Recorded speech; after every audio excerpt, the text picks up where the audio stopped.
Welcome in, ladies and gentlemen, to another edition of All Access AM. I am Billy Embody. Happy Monday to you guys.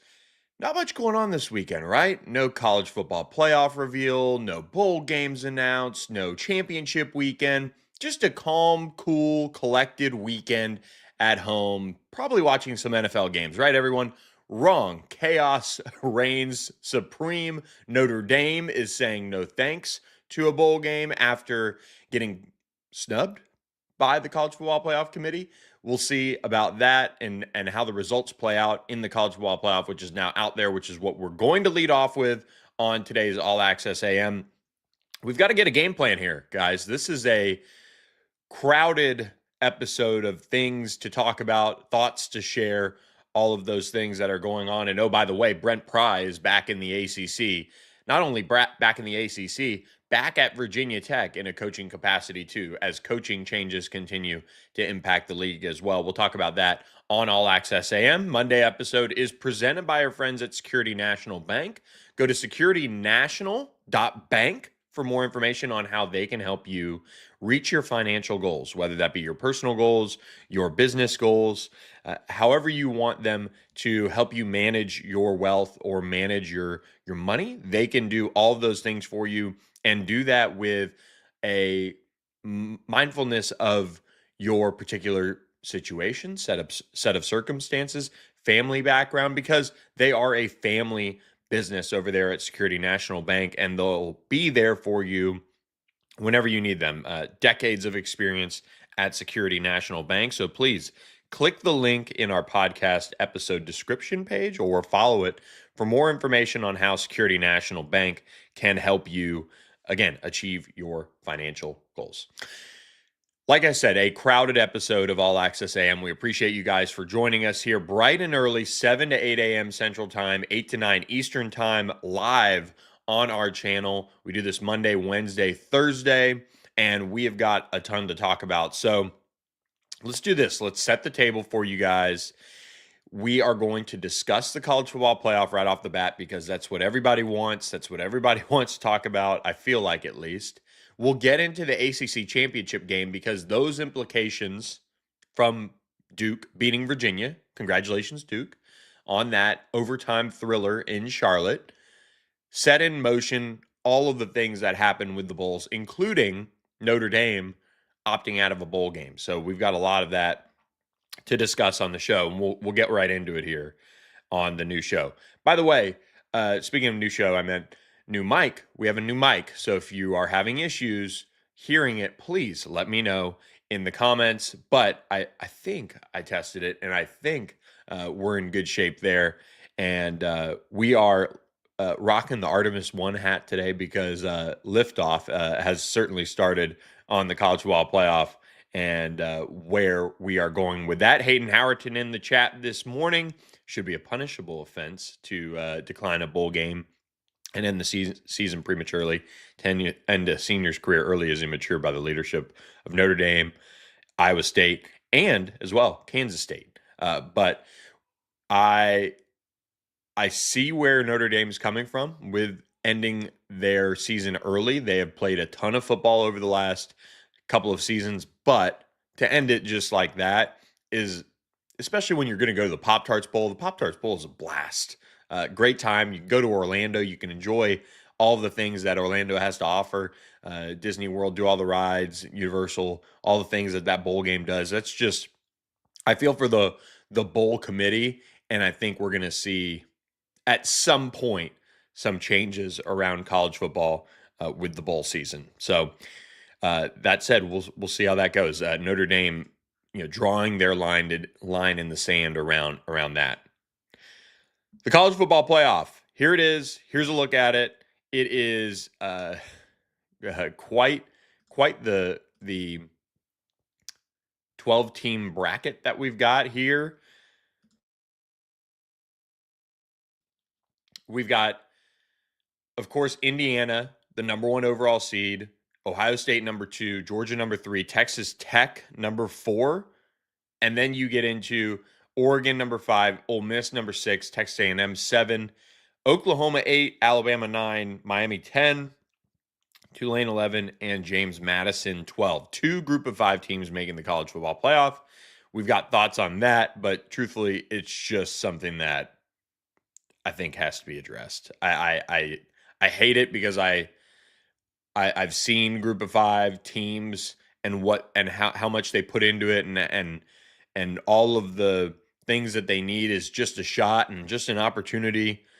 But man, both teams have losses on their resume, and for me, that's just kind of a non-starter when you look at the group of five and what you need to do to have a shot at a national championship. Tulane's loss is, or one of their losses is 45-10 to Ole Miss, which is where they play in the first round. And obviously a lot of changes around Ole Miss, but just don't give me that again. You know what I mean? That's kind of the hard thing about this. And we get a rematch of Oklahoma, Alabama at Oklahoma. We've already seen that game play out once this season. So if you want my honest opinion, this bracket just lacks a lot of juice overall, especially these first round games. I mean, James Madison going all the way to Oregon, whatever, sacrificial lamb status for the Ducks, probably. Tulane, unless they really find an absolute way to throw away what they did in Oxford earlier this year and take advantage of all of the turmoil and changes around the Ole Miss program. I think we're going to see a similar type of result there. And then you get Oklahoma, Alabama. Who knows kind of on that one how that'll play out, but Oklahoma does get to play at home. They have the blueprint. I think the blueprint for them is very similar to what they did in Tuscaloosa. And then you get Miami A&M, which is the top game. I think this is the matchup that you really look at if you're Miami and you say, one, thank you, lucky stars up there, for getting us into the college football playoff first and foremost. But two, this is a Texas A&M team that the last 2 weeks or so of the regular season have not looked like they did earlier this year when they beat Notre Dame, which is why, in part, Notre Dame is out of the college football playoff. Thanks to BYU losing, that put Miami and Notre Dame next to each other. That put them in discussion with the committee, and the committee did the right thing, in my opinion, as far as not ignoring the head-to-head matchup between Miami and Notre Dame. Results on the field have to matter. That said, this committee is the worst of the college football playoff era. You look at Alabama being the only team to lose college football's conference championship weekend over the last few years and the only one to drop. And that is, or to not drop, excuse me. And that is just astounding. I thought for sure you would see them at least slide back to that 10 spot. That would open the door for a Miami to play at Oklahoma, and that would give Alabama a game against Texas A&M as well in College Station. That would have been a better scenario, in my opinion, but that is not the case. You have Miami sneaking into the college football playoff through their kind of backdoor nest that the committee really set up for them. You know, the committee is the one that teed all this up weeks ago when they kept Miami and Notre Dame just far apart where they couldn't be compared to each other. And that's frustrating because all of this kind of drama and you know, I think shock could have been avoided by the committee if they would have just acknowledged their ranking of Miami being, I think, criminally low earlier in the season, and then them having to and overcorrect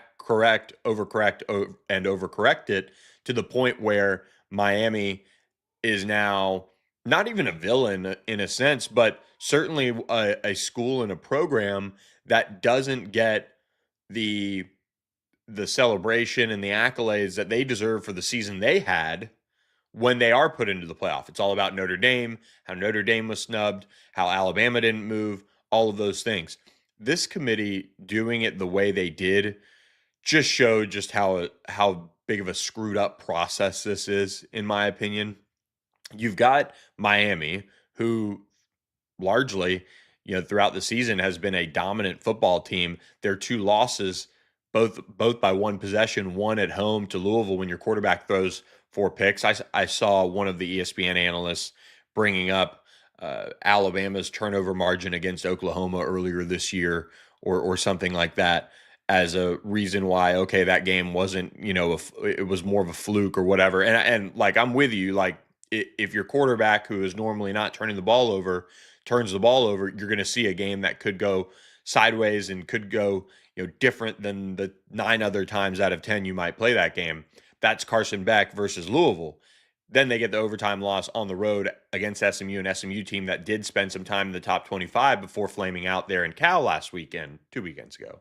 So you have all these different arguments, but the committee really teed this up the wrong way for Miami. They teed it up where Miami had to be this villain, this stumping villain for the ACC to get a team in, because of how messed up the ACC ended up being, because it's not a 9-game schedule in that league. It's not a nine-game conference schedule.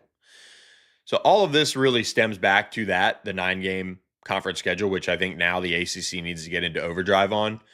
But the college football playoff does get an ACC team in. It comes at the cost of Notre Dame. Miami, one, again, should be thanking their lucky stars that they're in, but at the same time, the right decision was made, in my opinion. You can't have the type of results that Miami did in the schedule that Miami did this season and it be ignored compared to a Notre Dame schedule that the best wins, I think, were a top 20 USC team at the time, a 22nd ranked Pitt team at the time. This is a Miami team that, got that win in the season opener against Notre Dame. And guess what? Unless we're going to start playing preseason games that don't matter, like a Miami Notre Dame, and that's week 1, they got to matter. And they did in the end. And so kudos to the committee for getting the right resume in my opinion.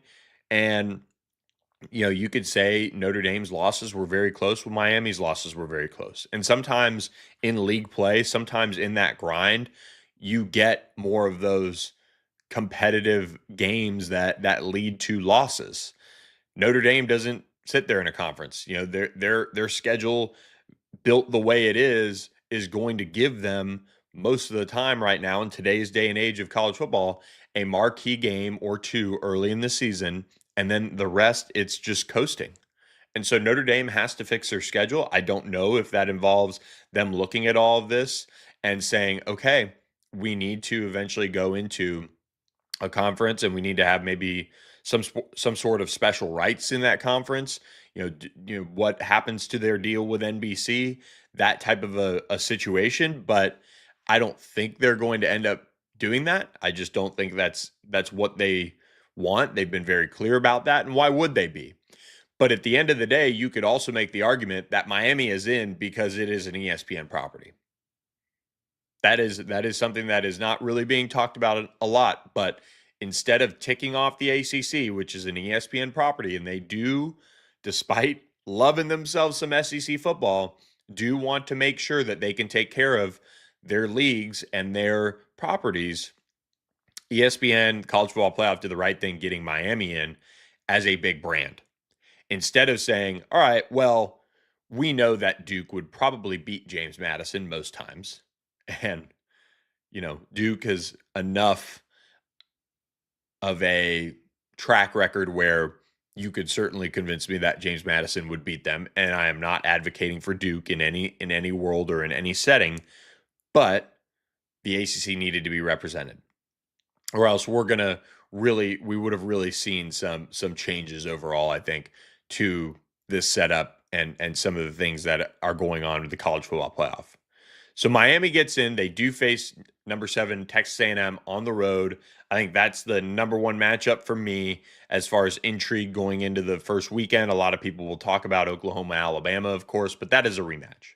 I want to see A&M, Miami, a game that has been played between these two programs recently. 2023 being a Miami win. I think they played the year before that as well.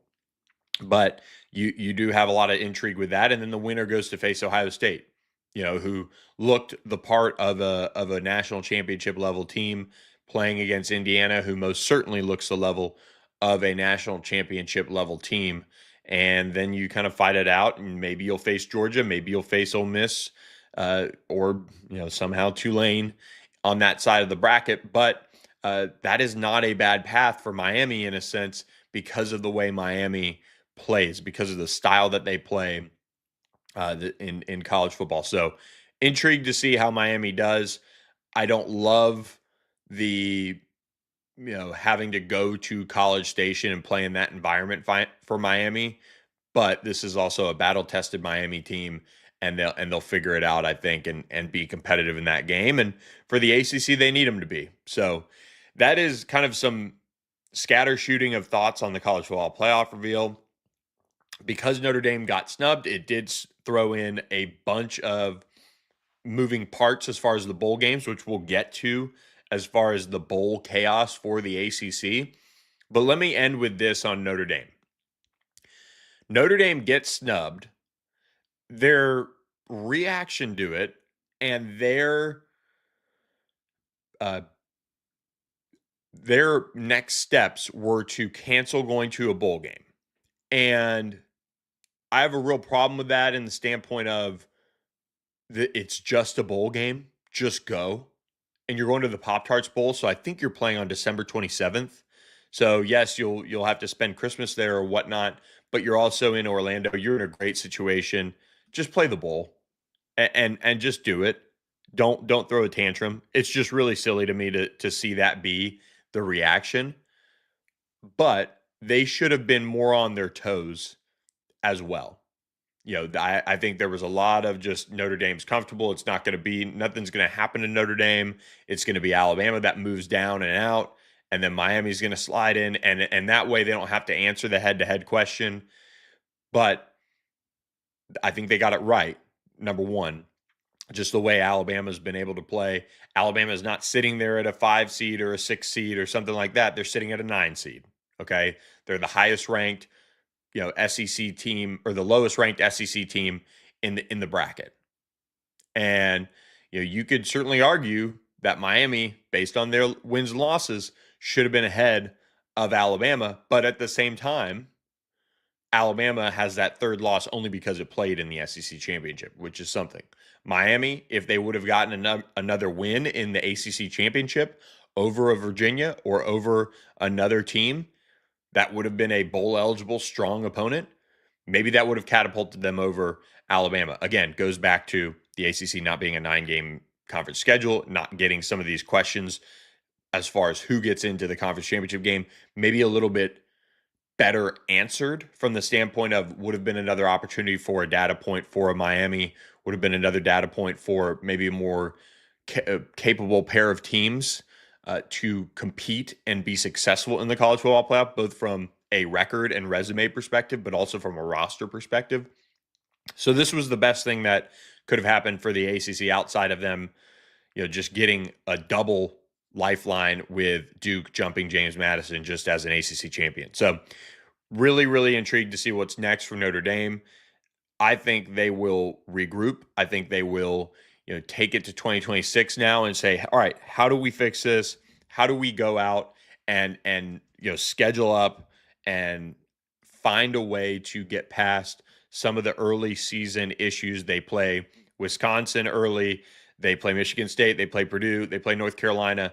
They're pretty chill as far as their schedule. Their schedule is far worse next year from a resume opportunity perspective, except they host Miami at home. So in that game, slated for November 7th already. So really interested to see where SMU and USC slide in on that schedule. But right now, you've also got SMU, Stanford, Syracuse, and USC set to be scheduled for Notre Dame. But their schedule doesn't give them that second major opportunity like Texas A&M did this year early on in the season. So Notre Dame has to figure it out. They really have built themselves into a position where they can't have missteps because of the schedule that they have. You look ahead to 2027, it arguably gets a little bit better. They've got Purdue, terrible, Michigan State going through coaching changes, but then it's Auburn, Georgia Tech. Brent Key keeps things rolling. Jake Dickert and and Wake Forest getting things on the right track. Virginia Tech could be rolling by that time with James Franklin, at Clemson, at Duke. That one's a more intriguing schedule as a whole, as far as maybe top to bottom. But Notre Dame has a schedule issue, and they've got to fix it. And until then, you have to operate with one loss. But Air Oski, thanks for joining us this morning. Sorry if I missed this, but do you have a prediction on what the ACC record will be during bowl season? We're going to run down the bowl games later in the show with some early thoughts. And I'm not sure if I'm going to share early predictions just yet, but we're going to do that on the show. We might do that this week because bowl games are upon us. So maybe the Wednesday, Thursday show. I want to kind of react to everything that happened this week and weekend and share some initial thoughts, and then we'll kind of set it up and tee it up like we do, almost like we'll treat maybe Thursday as like a game preview show. So thanks for listening, being here, Air Oscar. We appreciate you. Appreciate all of you guys listening as well on All Access AM YouTube. Do me a favor. I found a cool new trick on the StreamYard situation here. That is a QR code in the top right corner for me, or I guess top left corner for you, however it is up there for you. If you're watching on your computer, maybe you have us up on the office, maybe you have us up on your computer screen, or maybe you have us up on your TV even. Scan that QR code. It'll subscribe you to the All Access AM YouTube channel. We really appreciate you guys for doing all of that, helping us grow the channel. Again, we're sitting right at 200 subs. We really appreciate getting us over that hump, and we're excited to keep growing this thing. We are live Monday, Wednesday, Thursday, 8 to 9 a.m. Eastern time on All Access AM. So we appreciate you guys for joining us this morning. And as we continue on the show, we are going to get into now the ACC Championship recap. But before we do that, we got a quick word from our friends at Sportsmo. If you've been downloading the Sportsmo app, go to sportsmo.org and you can download it as well if you haven't already. And this is an easy way for you to give back to your school. You can make micro donations, micro pledges based on points, touchdowns, turnovers, sacks, whatever you want. Get ready for bowl season and try it out. Get your group of friends together in your chat and start talking about what you're going to quote unquote bet on for your Duke Blue Devils or your Clemson Tigers or your SMU Mustangs or whoever your college football team is. Check out the Sportsmo app. It's a great way to support them, the student athletes, because the money you pledge goes right to them and the school's general student athlete fund. Sportsmo lets you make a more direct impact on the game because it lets you, the fans, fund your favorite college football teams in a straightforward way. In a you win and I'll give way. In a I need you to show me your running game is alive and then I'll donate way. These real-time tax-deductible microfunds lead to impact your team can feel. Every cent you send mixes with every drop of sweat they put in. Form your squad. Boost your friends when a play comes through. A new way to follow the game. And cha-ching, your favorite team. So what do you say, difference makers? Ready to power the play? Sportsmo. Download today. Let's smo.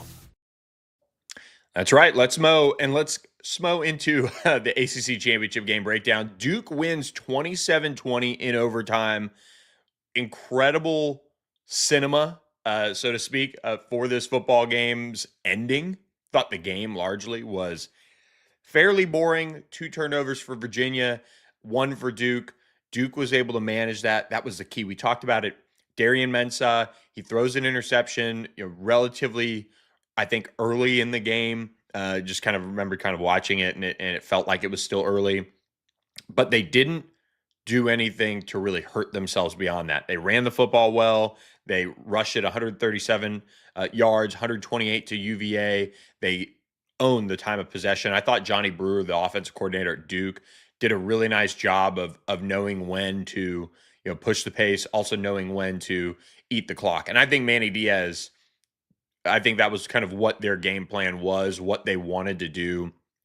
is grind down this Virginia defense, and they were able to do that. And I feel for Chandler Morris, throws 2 interceptions. One of them, kind of critical area where you're kind of backed up, and that gives Duke life, and they were able to take advantage of it. But when you look at this game as a whole, you've got to give Virginia credit. They never quit. They never stopped fighting. But man, this was. I picked Virginia to win, and I picked Virginia to win comfortably because I thought Duke, over the course of their season, had shown what they are, which is just kind of unable to beat some of the good teams on their schedule. At the same time, Virginia, and I should have given more credit to this piece of it, Virginia is a team that played with fire all season long. And I've said it on this podcast. I talked about it. It was why I didn't have Virginia in the conference championship game and making it there for a large part. And they needed, no help to get in like a Duke did, but they were able to take advantage just enough of the schedule they played. And we can look back on UVA's schedule and you go Florida State 1-possession game, Louisville 1-possession game overtime, Washington State 1-possession game needed a safety to win, North Carolina overtime, Cal late interception pick 6 gives them a double-digit win. That was a 1-possession game. Wake Forest 1-possession game. Duke and then Virginia Tech, those 2 games back to back to end the season were the only points of the season where Virginia really flexed. They really, since September, they had beaten Stanford comfortably, but they lost to NC State at the same time. And they closed to get to Charlotte. But their overall schedule didn't necessarily give them this huge, incredible test like Duke did. Duke faced Illinois. Duke faced Tulane, who's in the college football playoff. Duke faced UConn as well. Really strong independent program with Jim Moore Jr. getting hired away to be the Colorado State coach. Duke also faced Georgia Tech, and they were able to not win that game either. And, of course, they lost to Virginia in the regular season. But Manny Diaz and that Duke staff learned a lot. I think they learned that Darian Mensah, when you put it all on his plate, is a very good quarterback, but he needs the right amount on his plate to be successful. And him managing this game so well, even that one interception was just one of 6 incompletions that he had on the day. I think interceptions are counted as incompletions. I know they are, but it sometimes is weird to talk about it like that. But 19 of 25 for he finished, 196 yards, 2 touchdowns on the day. Really strong performance from him. That's why Duke paid up. Now they need to get that from him at a high level throughout the season and not put all that on his plate. But their game was really, really interesting from a play-by-play perspective and from following it and watching Duke go right down the field, 15 plays, 75 yards on the opening drive to score a touchdown and take a 7-0 lead. You had Virginia miss a field goal on the next drive. I thought, okay, when they were lining up for that field goal, I thought, all right, well, they're going to kind of settle in here, and this will kind of calm everybody down if they can get points on the board. Wrong, in a sense. I mean, or excuse me, not wrong. The UVA defense was able to step up after the missed field goal and get an interception off Darian Mensah. That's how they tied the game 7-7. And you're like, okay, this is where Virginia is going to race away with it. But that wasn't the case. It was Duke that kind of put their foot on the gas a little bit and built a really, really good situation for them going into the fourth quarter. They were up 17-10, and I thought once that kind of got to that point, I was really starting to feel like this game was going to get grinded down by this Duke offense, and they were able to kind of do that in a sense. They just ate a lot of clock, and even though they weren't doing all sorts of really impressive things with the ball or getting a touchdown or what have you, they were kind of chewing enough clock to make you feel pretty good about it. But again, Virginia just had enough magic to make things happen and tie the game late. Virginia turned it over on downs with about 10 minutes to go in the fourth quarter, and they were down 17-10. Duke then took 5:28 off the clock, going just 28 yards, ended up punting. Then Chandler Morris throws that interception. You say, okay, that is it. It's curtains. It's a 2010 lead in about probably 6 minutes to go in the fourth quarter, 5 minutes to go in the fourth quarter, and they were really able to battle back. And despite being down 20-10, they get a drive. The drive stalled. Kind of, I forget if it was in the red zone for UVA or what, but watching that drive and that just again, Chandler Morris got pressured, throws it, couldn't complete it over there in the end zone, and then they kick the field goal. And I say, okay, well, they're going to have a chance to get a stop and get the ball back, but I just didn't think it was going to be a lot of time. And Tony Elliott managed it really well.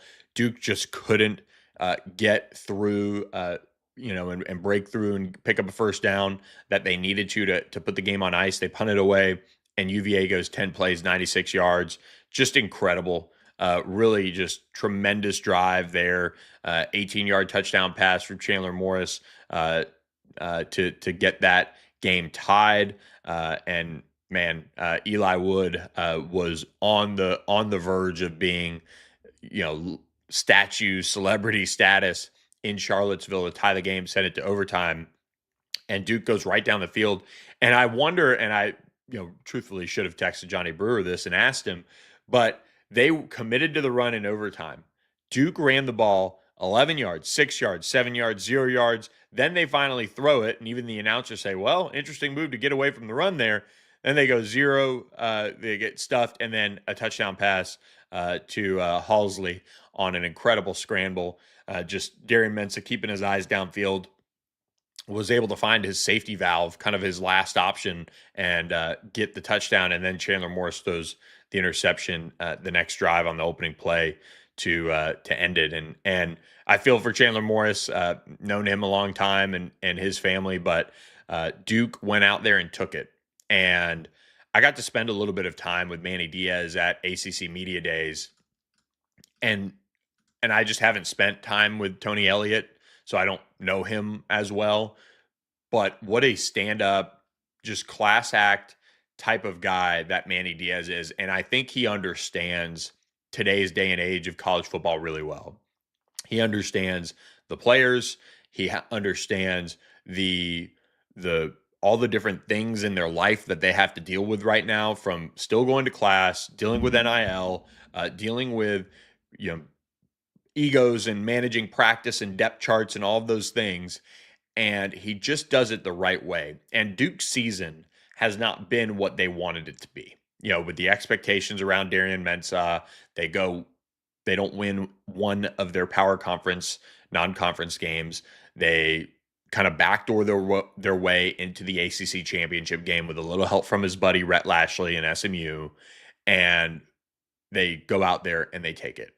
And it's kind of funny. I was thinking about this. I didn't tweet it I just didn't want to, have the mentions blow up. But Rhett Lashley last year, Manny Diaz this year, two former Miami coaches, whether it be coordinator or head coach, getting to the ACC Championship in the last 2 years since leaving Coral Gables. Just a really interesting piece there that Miami fans were probably at the time stewing on. Now they're not worrying about it as much that they're in the college football playoff. But Manny Diaz is just such a great guy, and for them to get this done, congratulations to them. They earned it. They went out there and absolutely took it from Virginia, and that's what you've got to do in games like this. It's where last year's game that absolutely delivered on many, many levels. It's where last year's game for SMU, they didn't take it from Clemson. They got back, they came back, they made it a game, but they were not able to finish the job. And you've got to do that, and you've got to find different ways to make it to that point of your game and your championship push, where you have to close it and take it from the other team sometimes. And Virginia had been, throughout the season, they had been the top team in the ACC. That's where they had been. And so Duke had to go out there and take it from them as, the underdog, kind of the team that was challenging and trying to stir it up and ruin the ACC as far as the college football playoff goes. They had all of that, kind of pitted against them. Well, they went out there and they took it. And so kudos to them for doing that. They played a great brand of defense that really stifled Virginia for 90% of the game. And, that really stood out to me as just how ready Manny Diaz had that defense ready to go, pushing and creating pressure on Chandler Morris. They just did a great job. So you got to give them a lot of credit for how they played and how they were ready to go from the start, and going down there and scripting a great opening drive to go up 7-0 and then take advantage of that start and kind of it felt like Duke played from ahead the entire time, even though UVA ended up tying the game. So at 7 and then Duke pulled away. So a really interesting competitive ACC championship game. It did not bring the star power that the ACC needs from a week to week basis in the conference, but it was the two teams that were supposed to be there, per the tiebreakers. The next step for the ACC now is to go out this offseason very quickly and figure out the 9-game schedule, get it done, get another data point, and figure out a way to make it happen. Because this league, I don't want to say, I mean, it has egg on its face because its champion is not in the college football playoff, but it has the best team in the conference in the college football playoff. So if Miami takes advantage of that and goes on a little run here, that's great. They can reward the committee for their decision. If Miami goes out and loses, the committee should obviously throw the results away from the last year, but it's going to stick in the back of the minds of some committee members next year, I'm sure. And so this is a big opportunity for Miami to take advantage of this lifeline and go get it done. At the same time, the league still has to fix what's going on with this conference championship. They have to. They can't let this be as it is and let the championship game participants be left to this level of a tiebreaker. They need one more data point. They need a 9-game schedule. So Jim Phillips has his work cut out for himself getting this 9-game schedule done. It'll take a lot of work with the ACC office and these schools to get it done. But it's time for these schools and it's time for the ACC to not sit back and allow some of the things that have been able to happen, both from narratives and from pure operational standpoints, to be as they are. They need to go out there and, like Duke taking the ACC championship, they got to go out there and take back a little bit of the narrative around the league. The Big 12 has it on them right now, I would say. They have a league that has 2 superstar programs in Texas Tech and BYU. Now, both of those teams don't play anybody in non-conference. They didn't. It's just the truth. So they were able to build a resume that at least brought national attention. And then they played their Big 12 9-game schedule. That was fine. They played some top 25 teams. They really were able to build a perfect world where those 2 teams, those 2 best teams in their conference, ended up in Arlington playing for the Big 12 championship. Again, in part because of the 9-game schedule. The ACC has to fix that. They have to figure that out and make it happen to change the narrative around this league. Because once that happens, yes, it could still be a competitive league. But if the teams that are most invested, if the teams that have the best rosters have one more game in the regular season to figure out maybe an extra win on their resume in league play, that's a good thing. Imagine if Miami had one extra opportunity. Imagine if Georgia Tech had one extra opportunity. Imagine if Pitt had one extra opportunity, especially with the way Pitt started this year. Imagine if SMU had one more opportunity there to kind of right some of the weird, wrongs with their 2 losses against teams they shouldn't have lost to. Those are all things that can ultimately help the league. And Virginia could have proved it's a contender or a pretender, or they would have been out in general because one of their non-conference losses was the NC State. That would have been the ninth conference game. So a really interesting situation for SMU to be in, or for the ACC to be in, as Pony Up 214 just entered the chat. So that was why I misspoke there. Let's go, Billy. Baylor did decline, and love these lives. Well, we appreciate you being here, and we love seeing you Monday, Wednesday, Thursday, 7 to 8 a.m. Central on All Access AM. So the ACC has work to do in fixing their narrative around their league. The simple thing, 9-game conference schedule. Let's start there. As we get into bowl season, we've got a lot of games to break down. 11 ACC programs are going bowling, and some really good opportunities for the league to kind of strike back against some of the narratives. And that is going to be the hard part for this league. And you don't want to make it an incredible pressure point for a lot of these teams, because there's going to be opt-outs. There's going to be transfers that are going to go ahead and leave the team or announce that they're leaving the team. And there's going to be coaching changes as well. And all of those things are going to impact these bowl games as well. So, and that goes for the other side of the ball too, whoever they're playing. Those things could impact them as well. And at the same time, the ACC needs a really good bowl result. They need to be doing what the ACC basketball teams did in the SEC Challenge, where it was respectable. It was a 9-7 split. Going to the SEC, if the ACC can have a just solid bowl season, that would go a long way. So, speaking of planning things, you've got your event coming up. You've got some holiday parties. You've always done the same old, same old. Well, think about going to Corporate Magic and taking it to the next level for your company, your business. You can use them as an incredible partner to build out world-renowned events. I'm not talking about your holiday party. That was just a lead-in. Corporate Magic does national sales meetings. They do concerts. They do huge multi-million-dollar productions, and they do them around the globe and with different countries and all these different partners. You need a team that understands how the big stage works, and to make your big stage come alive at the level you expect. So visit corporatemagic.com. Their link is in our podcast episode description, and check out what they can do for you. Just an outstanding high level of work. They work around the globe with different brands and different companies and different people to create lasting memories and create an impact that will go far beyond the dollar you spend with them. So visit our friends at corporatemagic.com for more information on how they can help your brand, help your company reach that next level. Bowl season is upon us. The ACC, of course, led by Miami, going to the college football playoff. We'll see that game happen. That is going to be the Saturday 11 a.m. Central Time game.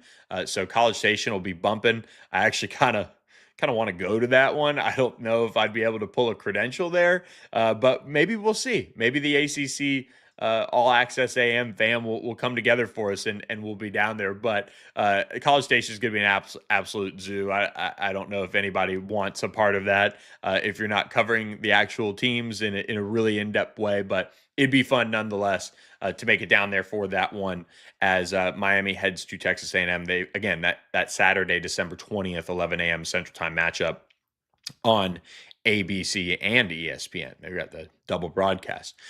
Let's run down the bowl games for the ACC. These are in chronological order. So for the most part, it should be quite the run of good matchups to better matchups, more successful ACC teams. But let's jump in here.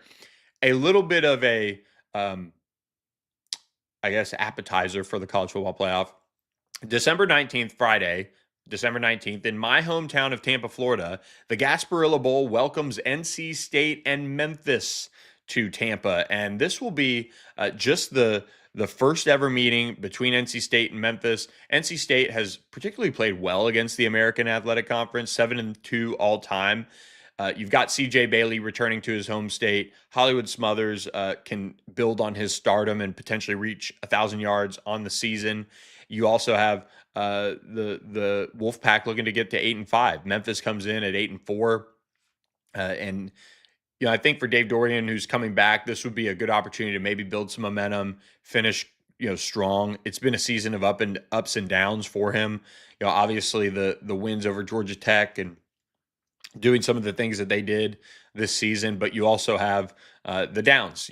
Talking about, is he on the hot seat? Is he going to come back? Well, this is a way to kind of confirm that they made the right choice in bringing Dave Dorian back for another year.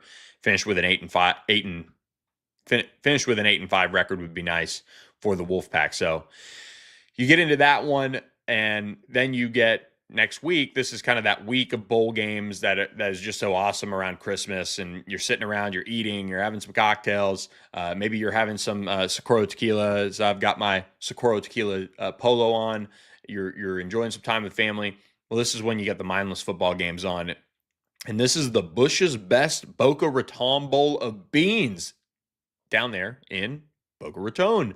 Louisville faces Toledo. This is, if you want to circle a can't lose game for the ACC right here, right now, this is one right off the bat. Jeff Brom and the Cardinals face Toledo, a very good MAC team, 6-2 in MAC play. Both teams come in at 8-4 overall, though. This is a familiar setting for Jeff Brom. He did lead Western Kentucky to a 51-31 win over Memphis back in 2016 in the Boca Raton Bowl. That was a lifetime ago for all sides of things, including the just world in general. But Louisville does come into this game, wondering if they're going to have all their available stars at running back, their contributors. But at the same time, Toledo is a MAC team. You'd like to see Louisville kind of flex their muscles like they did in the last game of the regular season and get to 9-4 overall. Both teams, again, enter at 8-4 in this one. That's Tuesday, December 23rd. December 24th, on that Wednesday, all the way out in Honolulu, Hawaii, the Sheraton Hawaii Bowl, California making the trek out to face Hawaii. So Hawaii enters the game 8-4. Cal sitting at 7-5. They just announced that Sagapitelli, Jaron Kiova Sagapitelli, the quarterback, the outstanding freshman, has committed to returning to Cal for the 2026 season.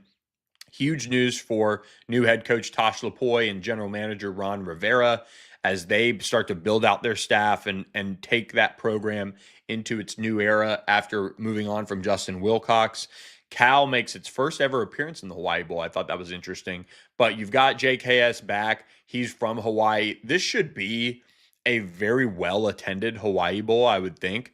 You do have Nick Rolovich, the interim head coach at Cal, who's going to obviously coach this game again for the Bears. He was Hawaii's coach from 2016 to 19 before he took over at Washington State. So this is going to be a really intriguing one because of kind of those ties with JKS in Hawaii, and then you get obviously Hawaii being the home team. So should be a fun one Christmas Eve. That's always a good one to watch and have on in the background as you're maybe having some of your Christmas traditions or reading the night before Christmas to your kids.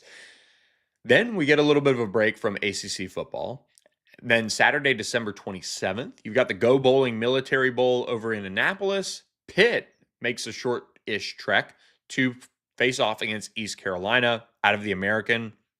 This is another game that I would say is kind of in that can't lose-ish world, just because, again, East Carolina, an 8-4 ACC or 8-4 AAC team, 6-2 in the American. You'd like to see Pitt bounce back from their late season, not even collapse. They just kind of, faced a buzzsaw in Miami, a college football playoff team, and Notre Dame. So you want to see them kind of split their last four games instead of, finishing 1-3 in their final four games. Mason Heinschel will get a chance to kind of continue to show he's going to be one of the top returning quarterbacks in the ACC next year.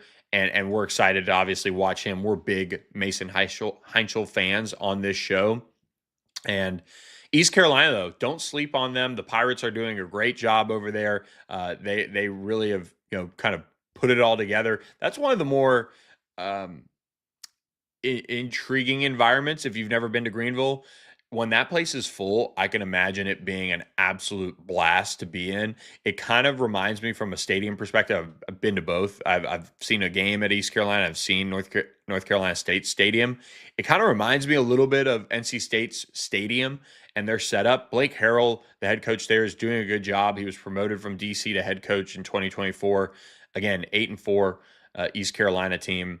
You'd like to see Pitt finish on a high note, though, in that one. This is an ACC podcast. Of course, we want to see all these guys finish on high notes, but this one is kind of, I would say, can't lose, but it's also, you're playing in the Bad Boy Mowers Pinstripe Bowl in NYC. It's in the Bronx. You're getting Clemson, which is completely not where they want to be. They don't envision themselves in New York around bowl time. The only time they end up wanting to be in NYC around this time of year is if there's a Heisman Trophy ceremony involved.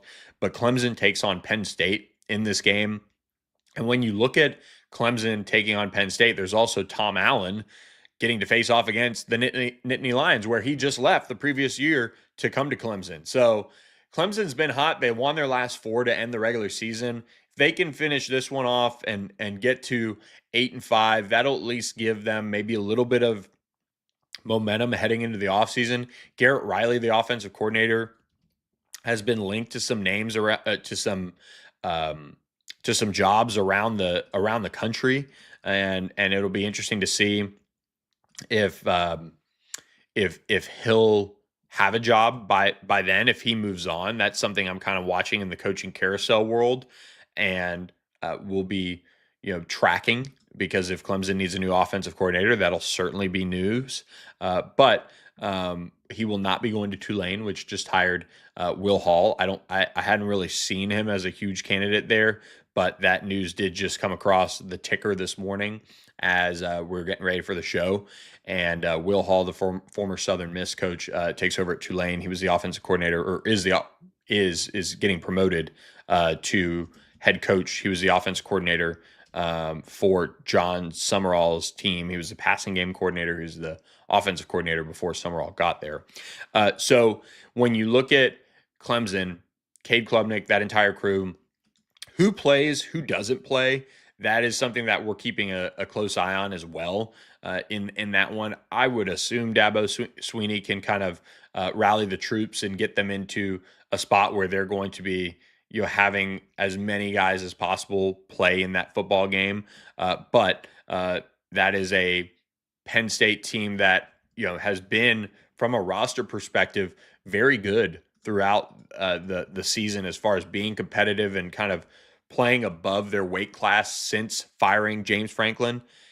It'll be interesting to watch and see what happens with that one. But man, what a powerful matchup in a just very sad bowl game. They're playing in Yankee Stadium, everyone. So as we can continue on kind of giving you guys the lay of the bowl season land for the ACC, you also have the Pop-Tarts Bowl on that Saturday. And this one, Georgia Tech, BYU. This was, of course, where Notre Dame was rumored to be playing.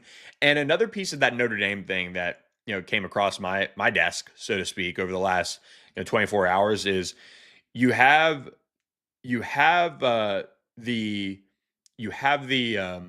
Notre Dame aspect of them playing a million football games over the last couple of years. They've really played a lot of ball. That's another piece of maybe why they're sitting out. But Georgia Tech is the beneficiary of this. They get to play BYU. This is a big branding opportunity for the ACC. The Yellow Jackets take on BYU in the Pop-Tarts Bowl in Orlando.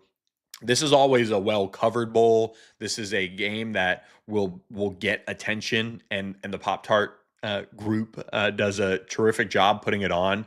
Of course, for many of you guys probably don't know this at all.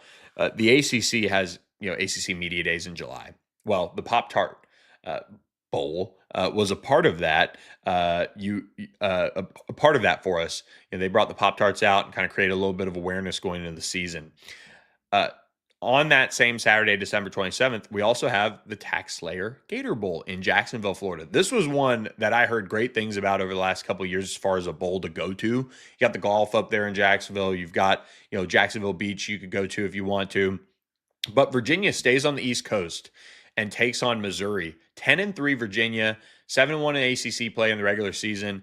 Missouri 8-4 overall, 4-4 in SEC play. This was a Missouri team that was in the top 25, was counted on by some teams as a quality win. Well, they end up in the Gator Bowl, and they will have Bo Pribula playing at quarterback for them in this one. Chandler Morris will look to close out his college career with an 11-win season. Tony Elliott and this Virginia team really hoping to be on the right side of finishing this season, and getting a win over the SEC would do that. I watched a little bit of Missouri play, but Ahmad Hardy is really what you need to know. If this Virginia defense can slow him down, that's going to help them in a huge way in this game, and we'll see. I would lean Missouri early. I just think that front is going to be really difficult for them to take on.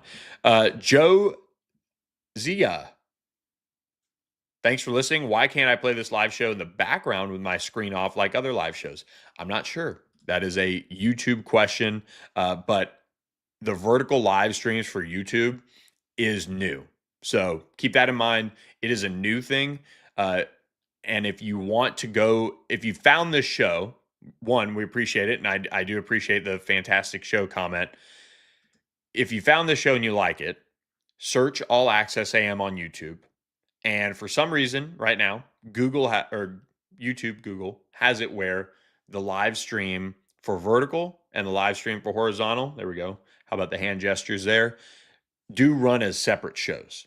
But if you like aviation, given some good, refresh the YouTube app. That is how you can watch it vertically, I guess. But if you like the show and you want to watch us all the time and get the notifications for when we're live, Google All Access AM YouTube, hit the subscribe button, turn on the notifications, and then just figure out which one is the horizontal feed for us. But appreciate Aviation for chiming in the chat there with the refresh to YouTube comment. And thanks for joining us, Joe, as well on mobile. So continuing on, a few more games to go here, and we'll wrap up and get you guys out of here on this Monday. But New Year's Eve, the Tony the Tiger Sun Bowl in El Paso, Texas. This is where I was on the verge of going for bowl season. Duke taking on Arizona State, 8-5 Duke, champions of the ACC, taking on Arizona State, a college football playoff team from a year ago. In the Tony the Tiger Sun Bowl, it is a 1 p.m. Central Time kick in this one. So a great way to kind of start off your New Year's Eve day. You can take the rest of the day off and kind of start enjoying the college football playoff that evening as well. Duke does come into this game with a really highly touted passing and scoring offense. Of course, Arizona State will have to contend with that. How will Kenny Dillingham's team come out in this one? It's a team that is rumored that Sam Leavitt is not going to be back. You've got some of those things that college football teams have to face year in, year out, are already kind of starting to show themselves a little bit. That's something that I'm keeping a close eye on with this matchup for Arizona State and Duke, but especially Arizona State is what does their roster look like? This is an opportunity for Duke to get back to 500 as a bowl team. They have won 6 of their last 7 postseason bowl games. So I guess maybe they've not been 500 in bowl games in a long, long time, but they are 8-9 all time. So if they win this one, they will have won 7 of their last 8 postseason games, and they will be back to 500 at a 9-9 record. I thought that was an interesting tidbit from our friends at the ACC there. January 2nd, that Friday, Duke is not playing in the Duke's Mayo Bowl, but this one right in Charlotte, North Carolina, does welcome Wake Forest, a team that could be a trendy sleeper pick for a trip to Charlotte for the ACC Championship next year, takes on 5-7 Mississippi State. This is a Mississippi State team that is the benefit of the bowl world needing teams that meet the APR requirement. Baylor opted out of a bowl game. You had a lot of teams that it took to fill out this entire bowl slate. So I think we'll see some changes in the end to the bowl schedule and slate moving forward now that Notre Dame did this. But nonetheless, Wake Forest with an opportunity to beat an SEC team that finished 1-7 in league play. 5-7 overall, one of those wins over Arizona State in an intriguing early season non-conference win for the Bulldogs and Jeff Lebby.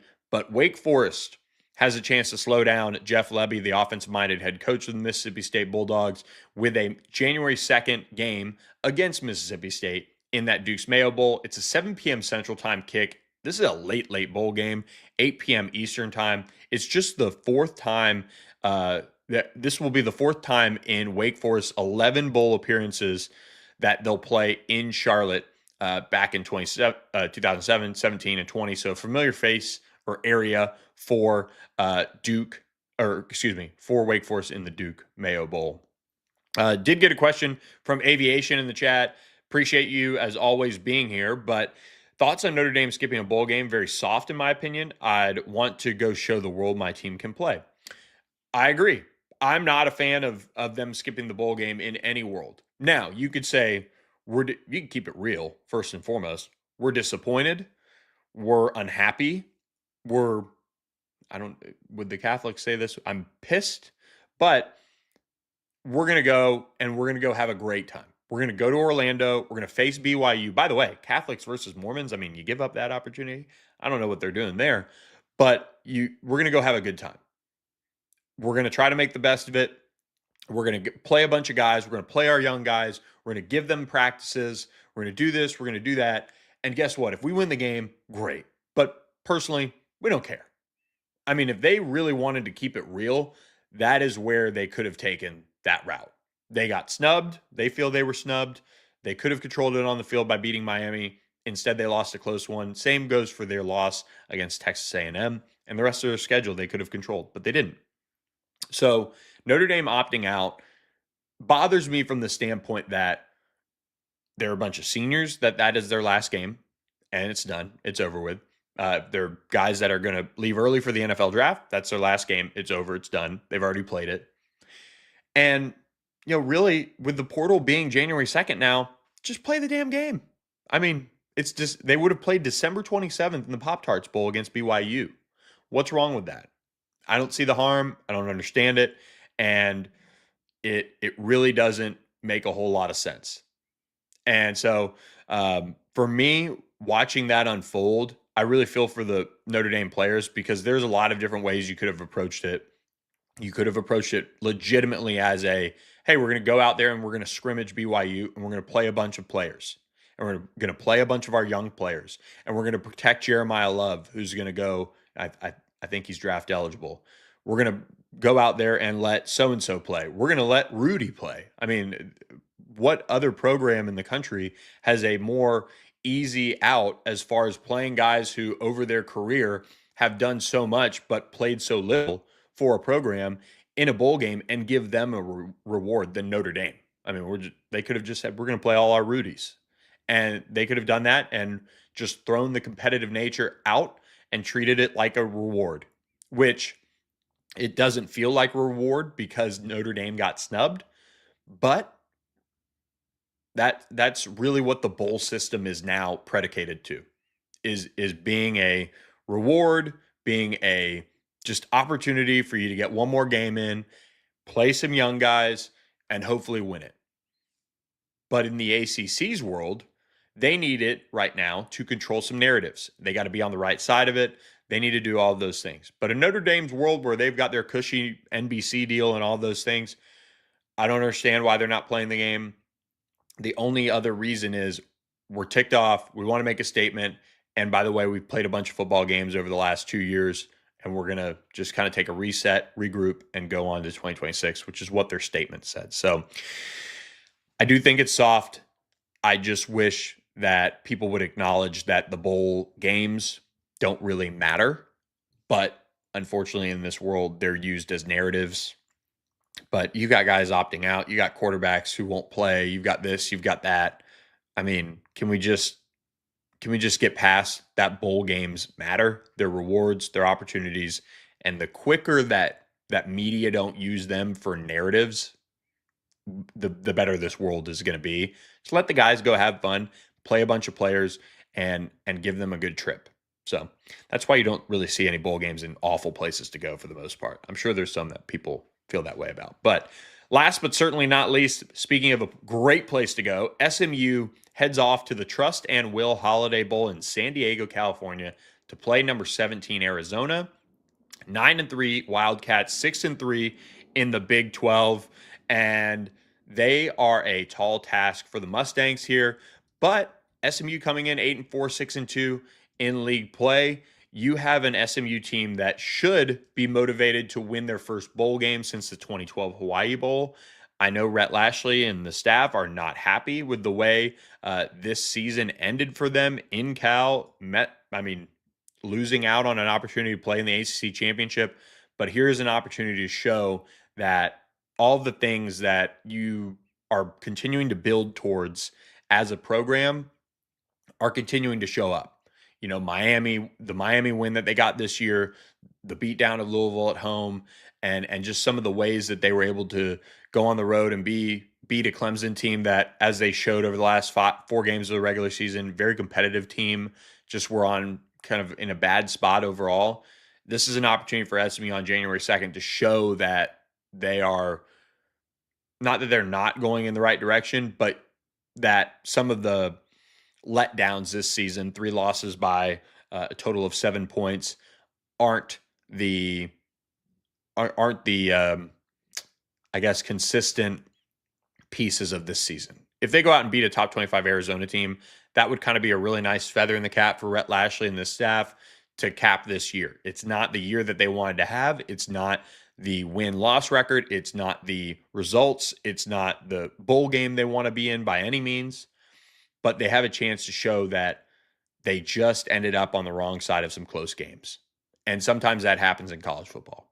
It really does. But they get a tall task against Arizona.